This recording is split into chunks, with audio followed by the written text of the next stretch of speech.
우리가 말라기서 강해를 계속하고 있죠. 말라기서 2장 10절부터 16절.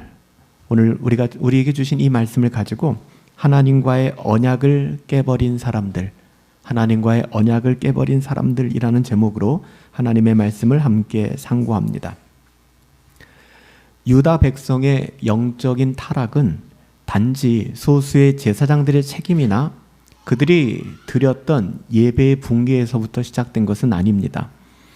그들의 삶이 총체적으로 전반적으로 하나님의 말씀을 떠났고 무뎌지고 무너졌다는 데 문제가 있어요. 하나님의 말씀을 떠나면 어떤 일이 일어나는가?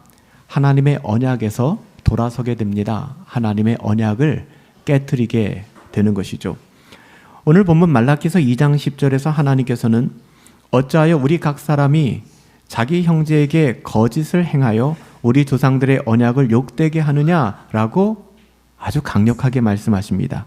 그러니까 우리 각 사람에게 말씀하시는 거예요. 거짓을 행하여 너희가 형제들에게 하나님의 언약을 욕되게 만들었다라고 이야기합니다. 하나님은 이제 백성들에게 말씀하시되 그들의 영적인 침체와 하나님과의 단절감, 하나님과 단절된 건 아닙니다.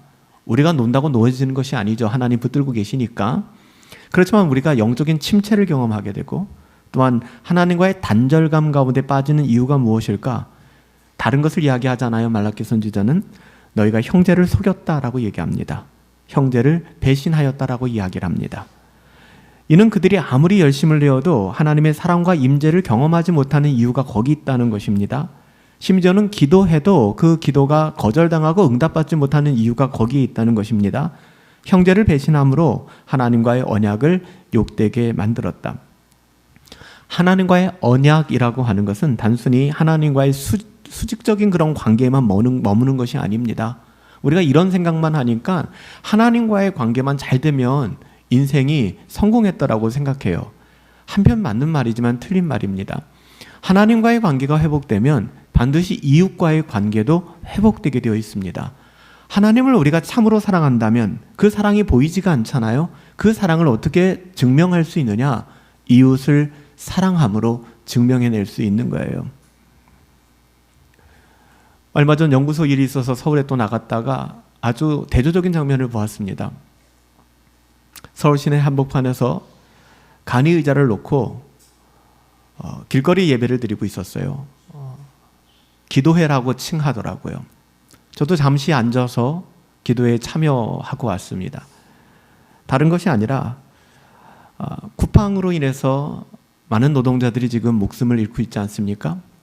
이 문제를 다루면서 이 노동자들, 근로자들의 죽음과 이 억울함에 대하여 함께 기도하고 나라를 위해서 기도하자는 그런 아주 조그마한 모임이었습니다. 근데 그들을 지나치는 수많은 사람들의 모습들을 바라보면서 물론 그곳에 앉아서 기도회에 참여한다라고 경건한 건 전 아니라고 생각합니다. 한 사람이라도 오늘 아침에도 우리는 쿠팡을 이용하고 또 새벽 배송을 시키고 그 편리함을 포기하자는 것은 아니지만 그 편리함 이면에 여전히 누군가는 목숨을 담보로 그 일을 해야 되고 그 대상이 우리의 아버지일 수 있고 우리의 형제 자매일 수도 있다라는 그런 사실을 조금도 생각하지 않는다면 그들이 하는 그런 노동이나 일들이 당연한 일이라고 생각한다 그러면 글쎄요. 우리가 정말로 하나님을 사랑한다면 우리 가운데 사회적인 약자들이나 돌봄이 필요한 사람들을 향하여 우리가 어떤 마음을 가져야 되는지 성경은 침묵하지 않습니다. 여러분, 하나님을 떠난 이스라엘 백성들, 마지막 때 말라기 선지자 때 이스라엘 백성들, 유다 백성들의 모습이 어떠했느냐 하면 이웃과의 사랑이 없습니다. 종교의 형식은 남아 있습니다. 모이기는 했습니다.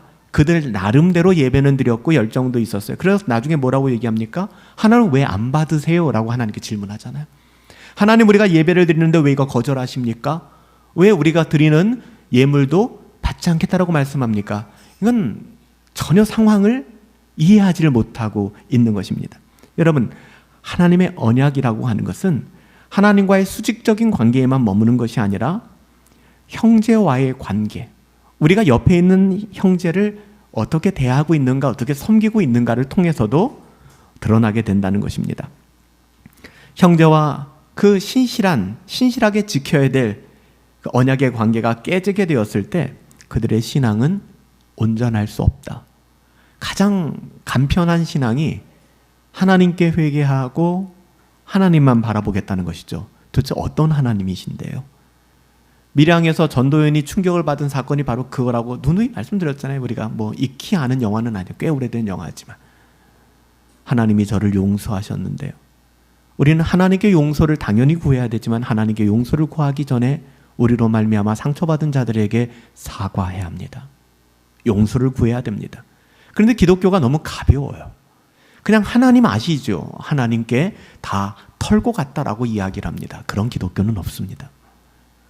신자가 되기 전에 인격을 갖춰야 하고 사람이 되어야 하는 거예요.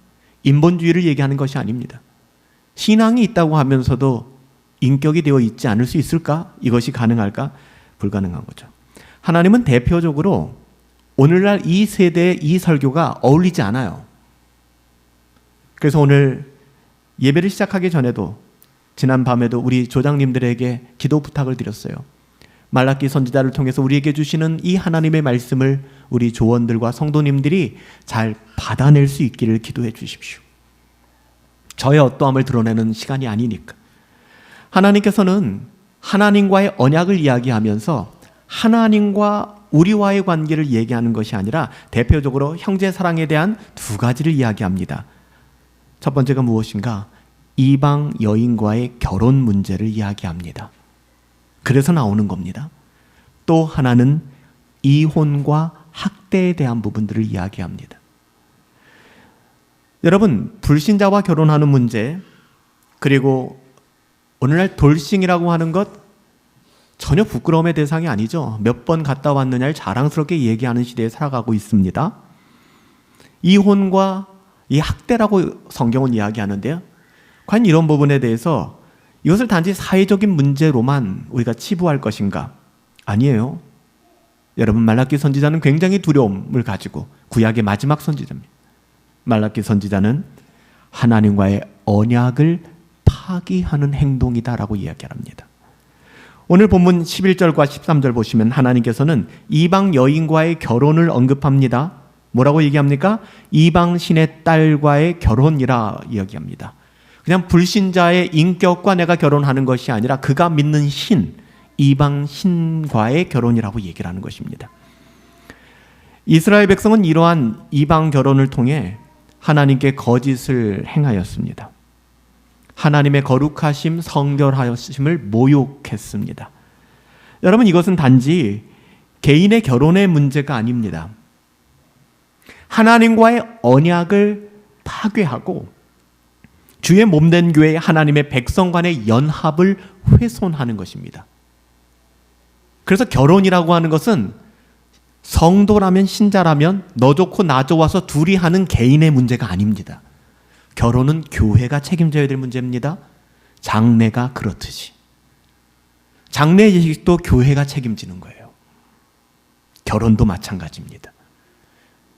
그래서 성도라면, 신자라면 결혼을 시작하는 그 시작전부터, 결혼을 준비하는 그 시작전부터 교회의 치리를 받습니다. 어떻게 준비해야 하는지. 세상의 관심과 세상의 관점이 아니라 장례 예식도 마찬가지입니다. 11절에 뭐라고 얘기합니까? 그들이 하나님 또 이웃을 향하여 거짓을 행하였다라고 얘기합니다. 11절 말씀에 보면 유다는 거짓을 행하여 가증한 일을 행하였다라고 얘기합니다. 여기서 11절에 거짓을 행하여라는 말은 마가드라는 말인데요. 시브리어 마가드라는 말인데 이 말은 배신한다는 말입니다. 거짓을 행한다는 말은 마가드, 배신한다. 그리고 불신한다라는 이야기입니다. 그러니까 다시 말하면 이스라엘 백성들이 거짓을 행하였다는 것은 하나님께 대하여 불성실했다는 것이고 하나님을 배신했다는 것이고 공동체의 언약을 저버리는 아주 심각한 배신이었다라는 것을 지금 이야기하는 겁니다. 여러분, 말라기 선지자 이후에 하나님께서 돌아서셔서 이스라엘 역사에서 암흑기가 찾아왔잖아요. 신구약 중간기가 찾아왔잖아요. 이 말세에 나타나는 현상들입니다. 하나님을 향한 마음을 지키지 않아요. 그 별로 중요하게 생각하지 않습니다. 오히려 세상, 이방신과 이방신을 따르는 사람들과의 연합, 이것이 죄라는 것입니다. 이스라엘은 하나님과의 언약을 깨뜨렸습니다. 이방 민족의 신을 수용했습니다. 이방 사람들이 말하는, 세상 사람들이 말하는 가치를 혼용하기 시작합니다. 이방 사람들이 말하는 나의 멘토를, 이방에서 성공한 사람, 세상에서 성공한 사람을 나의 멘토로 삼기 시작합니다. 이방 민족의 가치관과 신을 수용함으로써 그들은 하나님과의 언약을 깨트리고 하나님께 불순종했던 것입니다. 신명기서 7장 3절부터 4절에서도 뭐라고 이야기합니까? 그들과 혼인하지 말지니. 성경은 둘려 얘기하지 않습니다. 이방 여인과 이방인들과 세상 사람들과 불신자들과 결혼하지 말라는 겁니다. 그들과 혼인하지 말지니 내 딸들을 그 아들들에게 주지 말 것이요 내 아들로 그들의 딸들을 맞이하지 말라. 이는 그들이 내 자녀를 돌이켜 그들이 다른 신을 섬기게 만들 것이다. 악화가 양화를 구축하게 될 것이 자명하다라고 얘기하는 거예요. 불신자와 만났을 때 그의 신앙이, 아니면 신앙의 다른 결을 가지고 있고 세속적이고 인본적인 신앙을 가진 사람을 배우자로 뒀을 때 그 가정이 안전할 수 있겠는가? 오히려 신앙이 신실하고 하나님을 사랑하던 사람의 신앙으로 그 가정이 바뀔 수 있을까? 그것은 인간의 막연한 기대감이라는 것입니다. 인간은 그렇지 않다는 거예요. 인간은 부정적인 것을 학습하게 되어 있습니다. 따라가게 되어 있습니다. 불신 결혼에 대한, 이방 결혼에 대한, 이것이 또한 공동체에 어떤 영향을 미칠 것인가? 결혼을 개인적인 문제로만 보지 말고 그 결혼을 통하여 이 공동체에 어떤 메시지가 주어지느냐? 결혼을 한 그 가정이 어떻게 가정을 이루고 자녀를 양육하는가가 이 개인의 가정의 문제가 아니라 공동체에 영향을 주기 시작한다는 거예요. 유다 백성은 이것을 가볍게 여겼습니다. 오늘날로 말한다면 이건 우리 집 문제입니다. 이건 내 문제입니다. 내 결혼 문제입니다. 이건 내 가정 문제입니다. 그만 관여하세요. 가볍게 여기는 거예요. 하지만 그들이 그것을 가볍게 여긴다고 해도 별 상관없습니다. 하나님께서는 뭐라고 말씀하세요? 오늘 본문을 통해서 그들을 공동체에서 끊어버리겠다라고 얘기해요. 아주 무서운 경고입니다. 우리는 괜찮아, 이거 정도면 어때? 라고 얘기하는데 하나님께서는 내가 끊어버린다라고 이야기합니다. 두렵지 않으세요? 12절에서 하나님께서는 이 일을 행하는 사람에게 속하는 자가 있느냐? 깨는 자나 응답하는 자는 물론이고 심지어는 만군의 여호와께서 제사를 드리는 자도, 예배를 드리는 자도, 주일 성수하는 자도, 나름대로 종교적인 어떠한 의무를 감당하는 자도 여호와께서 야곱의 장막 가운데서 하나님의 자녀에서 끊어버리시리라. 어마어마한 경고를 하시는 거예요.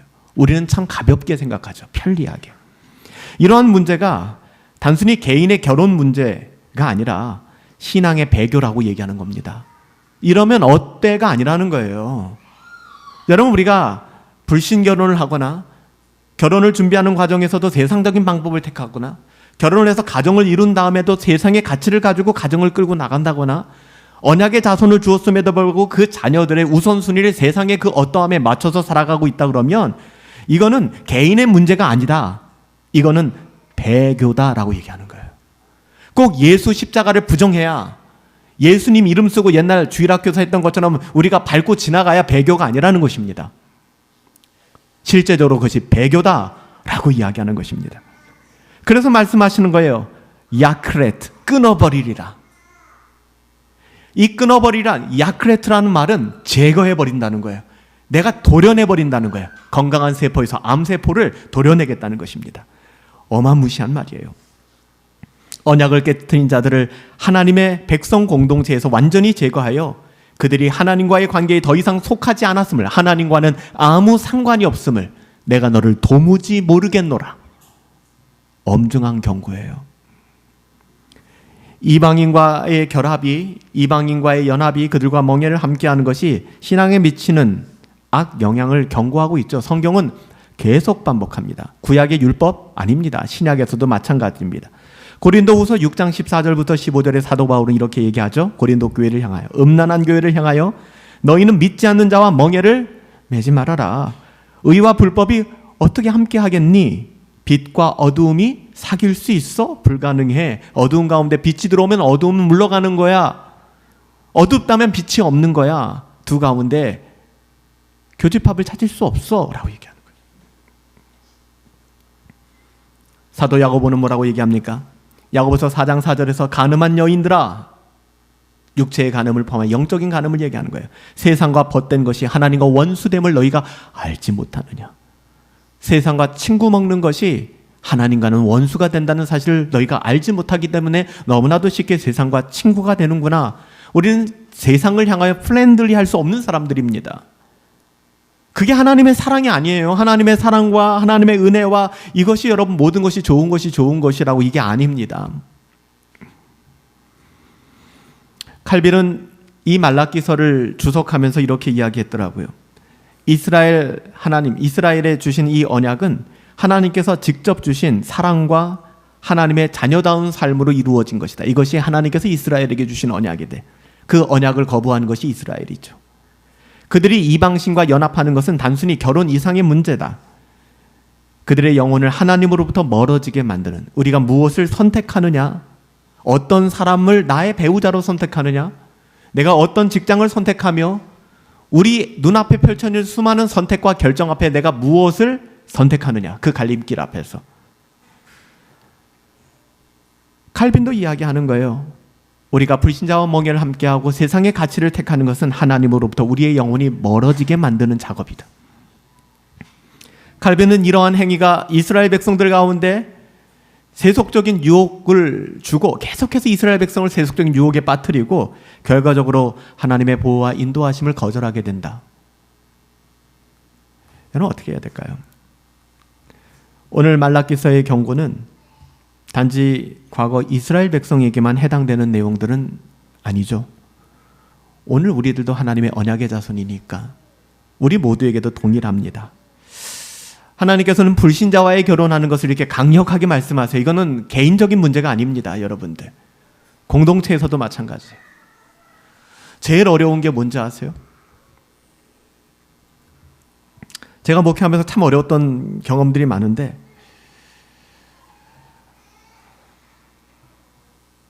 연애를 하기 시작했는데 연애를 하는 대상이 천주교인이었어요. 캐톨릭 신자였습니다. 근데 자신만만했어요. 목사님 곧 데리고 올 거라고. 걱정하지 말라고. 제가 청년부 사역할 때 데리고 올 거라고. 근데 제 마음으로 생각했죠. 퍽이나 가능하겠다. 그렇게 자신만만하더라고요. 결혼할 때까지 돌아오지 않았습니다. 로만 카톨릭 신자들은 캐톨릭에서 결혼을 합니다. 성당에서 결혼해야 됩니다. 어영 캐톨릭 신자들이 그냥 아무 데서나 하는 것이지 캐톨릭 신자들은 이것이 구원의 여정이기 때문에 반드시 교회에서 결혼해야 됩니다. 그 천주교회에서. 그리고 신부가 결혼 주례를 하게 되어 있습니다. 그렇지 않으면 그들에게 구원이 없어요. 이것이 구원의 서정이기 때문에 그들은요. 저한테 부탁을 하더라고요. 제 청년부 때 섬겼던 친구인데 결혼식에 와서 축복을 해달라는 거예요. 성당에 와서 성당 미사로 결혼 예식을 하는 것을 저보고 축복해달라는 것이죠. 참 많이 어렵더라고요. 인간적으로는 가는 것이 너무 당연한데 제가 간다는 것이 공동체에는 어떤 영향을 끼칠 것이며 너무나 쉽게 생각하는 것이죠. 배교회 현장에 목사님 와서 나를 축복해 주세요. 들어가지는 않고 대기실에 있는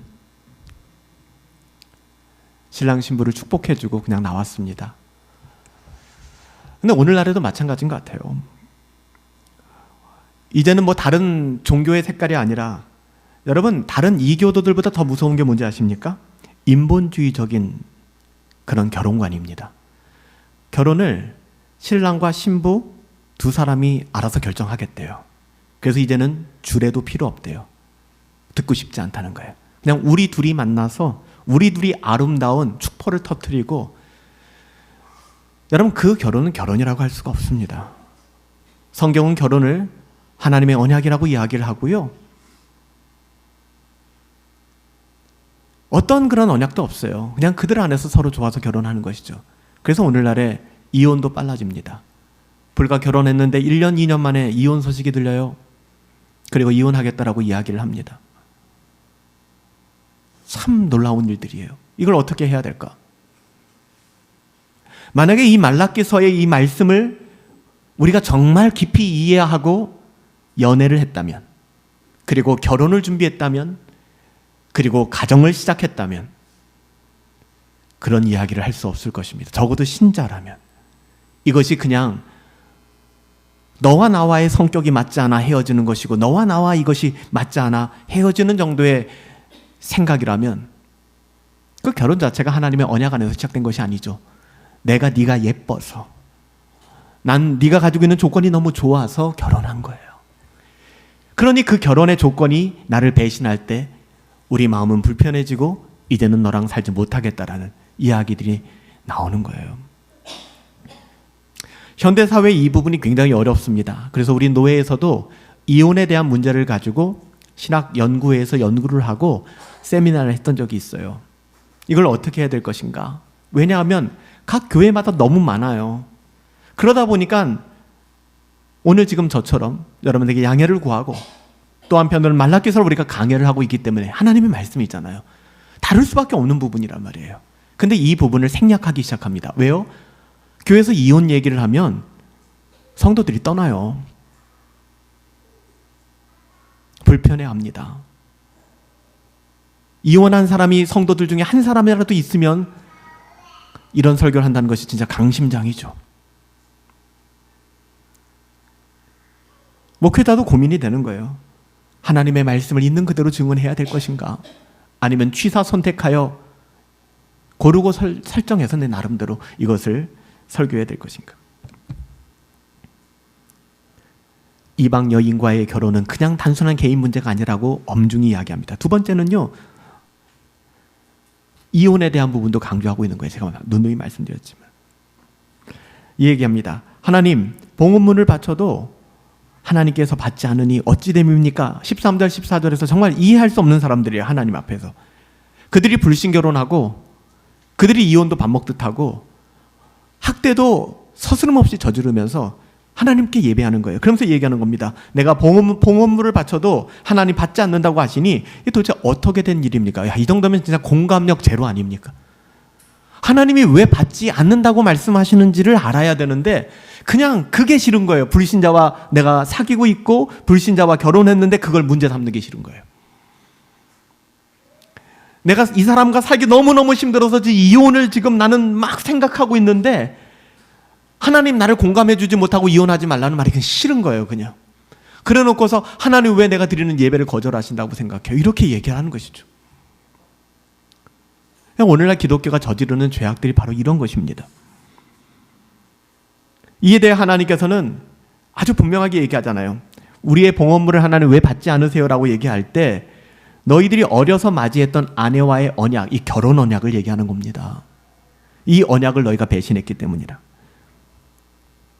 여러분, 결혼이라고 하는 것은 단순한 인간적 계약 관계가 아니에요. 여기 결혼하신 분들이나 아직 결혼을 하지 않은 분들이나 결혼을 준비하고 계신 분들이나 다 똑같은 내용들이에요.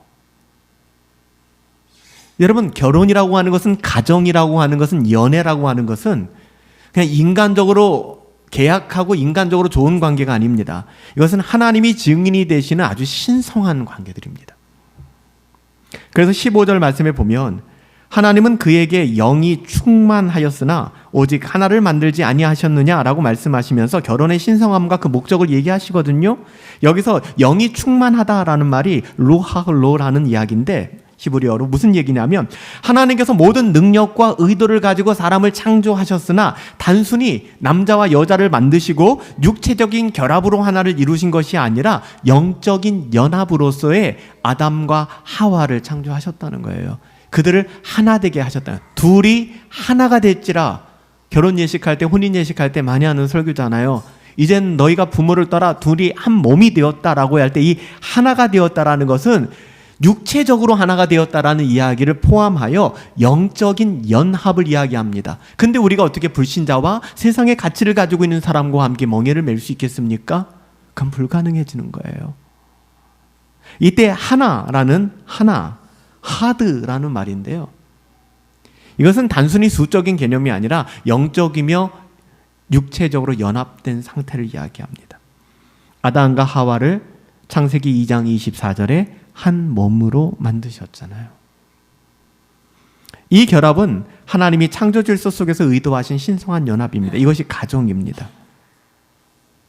그래서 가정은 중요합니다. 결혼은 너무 중요한 거예요. 또 하나를 첨언합니다. 그럼 하나님께서 지금 이스라엘 백성들이 하나님과의 언약 관계가 깨졌다.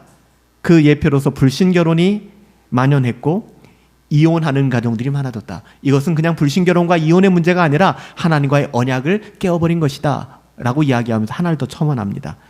가정의 의미를 이야기하시면서 15절에 경건한 자손을 얻기 위함이 아니냐라고 이야기를 합니다. 이걸 또 잘못 이해하면 뭐야 그럼 결혼이라는 것이 교회 다니는 아이들 많이 낳아서 주일학교 숫자적으로 부흥시키라는 우리가 무슨 애 낳는 기계야? 라고 생각하시면 안 돼요. 그런 이야기가 아니지 않습니까? 하나님께서는 믿는 신자들의 결혼을 이야기하시며 우리가 불신결혼을 거부해야만 되는 이유 중에 하나는 경건한 자손을 얻기 위함입니다. 여기서 경건한 자손이라고 하는 것은 혈통적인 후예가 아니라 믿는 사람과 믿는 사이에서 나온 아이의 그런 혈통적인 얘기를 하는 것이 아니라 믿는 신자들의 가정 안에서 하나님의 언약에 충실한 믿음이 흘러가는 걸 얘기하는 것입니다. 우리들이 생각하는 차원과는 좀 더 다른 거예요. 즉 우리가 믿는 사람들이 만나 결혼하는 것이 뭐가 중요하겠습니까? 하나님의 언약의 가정을 이루어서 언약의 자손들을 하나님의 언약과 하나님의 말씀으로 하나님의 가치로 세워나가야 된다는 거예요. 여러분 우리가 세상을 섬기느냐 바알을 섬기느냐 벨리알을 섬기느냐 하나님을 섬기느냐의 차이는 다른 데 있는 것이 아닙니다. 우리가 자녀들을 키울 때 이 자녀들에게 바알을 전하고 있느냐 벨리알을 전하고 있느냐 하나님을 전하고 있느냐 여러분 무엇을 전하고 있습니까? 만약에 여러분들이 교회는 아파서 안 가도 되고 교회는 상황에 따라 네가 취사 선택할 수 있는데 학원은 빠지면 안 돼. 교회에서는 네가 조금 덜 떨어져도 괜찮은데 학교에서만큼 너 뒤쳐서는 안 된다. 너 무조건 대학은 가고 봐야 돼. 대학도 인서울 해야 사람 구실한다. 거 가야 돼. 이런 생각을 가지고 아이들을 키운다면 여러분 바알을 전도하는 겁니다. 바알을. 다른 게 바알이 아니라 지금 바알이 어디 있어요? 바알이 뭐죠? 풍요의 신이에요. 풍요의 신. 당시 이스라엘 백성들은 농경 문화에 접어들었습니다. 정착을 하게 되니까. 그 전에는 유목민이었습니다. 불기둥과 구름기둥을 따라서 그냥 유리방황했습니다. 그런데 이스라엘 백성이 가나안 땅에 딱 머무는 순간 이들은 이제 농사를 져야 됩니다. 논밭을 두고 어딜 갑니까? 집을 짓고 이제는 정착 생활을 하게 됩니다. 삶의 패러다임이 완전히 바뀐 거예요. 이때 이들에게 필요한 게 무엇인가? 비가 내릴 때 비가 내리고 햇빛이 뜰 때 햇빛이 쬐고 곡식들이 번창하고 바로 풍요예요. 풍요. 그래서 여러분이 아스타로 신이나 바알 신 보면은 그 유방이 많이 달려 있는 거예요. 그래서 그 마치 돼지 새끼들이 엄마 젖을 막 빨듯이 그 신들이 그렇게 만들어져 있어요. 그 뜻이 뭐냐? 풍요를 준다는 거예요. 풍요를 준다는 거. 즉 이 세상에서 잘 먹고 잘 살게 해준다는 거기에 눈이 멀어서 그들이 바알을 택했던 것입니다. 우리가 이 바보 같은 인간들 왜 바알을 섬겨? 야훼 하나님을 섬겨야지 라고 단순하게 말씀하지 마시고 여러분의 삶의 자리에서 나는 바알을 전도하고 있지는 않는가? 특별히 두려운 것은 나의 언약의 자손들에게.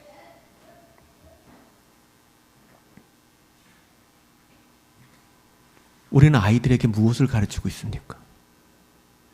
아이들이 학교를 안 간다고 해도 여러분 학교를 안 보내시겠습니까?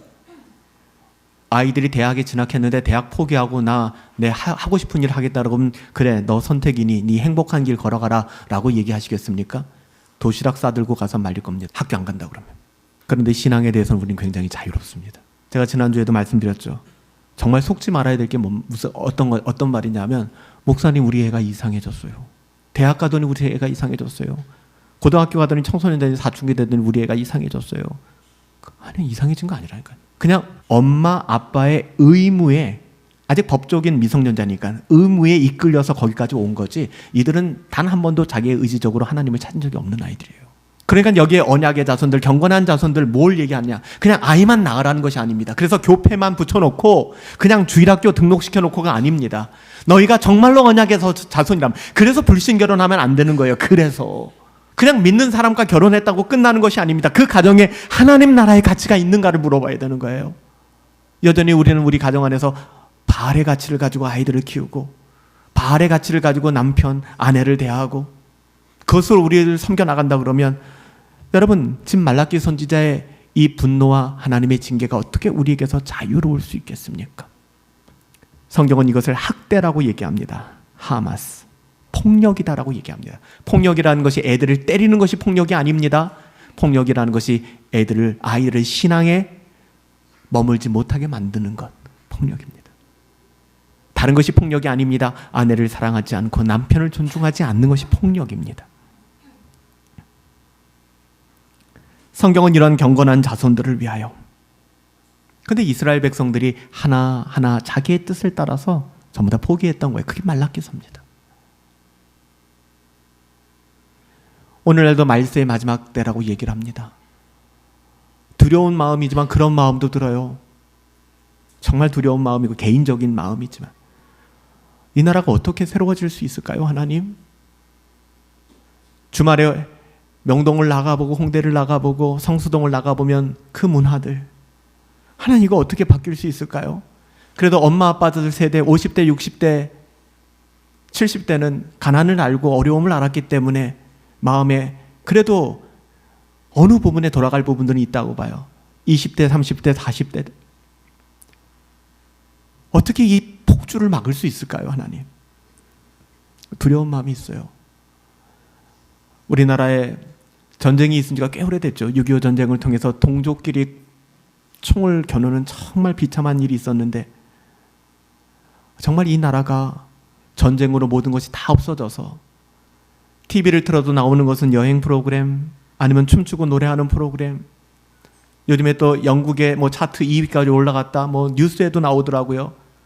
애들 술 마시고서 부르는 노래를 노래로 만들어서 그 중독성 있는 그 비트를 가지고 제가 너무 꼰대인가요?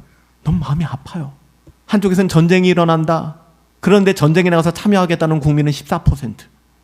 근데 우리가 접하는 모든 문화들은 와, 하나님이 혹시나 이 세상을 마치 노아의 홍수처럼 다시 쓸어 가난하게 하실까? 그러면 안 되잖아요. 그러기에는 우리 아이들이 너무 어리잖아요. 우리 아이들은 다 어떡할 겁니까? 이 쉬운 문제가 아니잖아요. 여러분, 말라기서 이후에 이스라엘 백성은 비참해졌습니다. 근데 오늘날 우리들의 모습은 말라기서와 별반 다를 것이 없는 시대를 살아갑니다. 들을 귀가 있다면 우리 함께 듣고 여러분, 하나님의 나라를 회복하십시다. 하나님의 은혜가 어디 있는지, 하나님의 나라가 어디 있는지. 여러분, 경건하게 여러분 가정을 지켜주세요. 정말 여러분의 가정을 경건하게 지켜주세요. 경건하게 결혼과 가정을 통한 언약을 지키는 것은 단순히 부부 관계에서 내 아이와 부모님과의 관계에서 끝나는 것이 아닙니다. 이것은 하나님 나라의 문제이고 언약 백성에 대한 문제들이에요. 저와 여러분의 가정이 하나님을 두려워하고 하나님을 경외하고 하나님의 언약의 백성이라는 사실을 잃지 않고 살아갈 수 있게 되기를, 또 그런 우리 분당 허브교회가 되시길 예수님의 이름으로 축복합니다.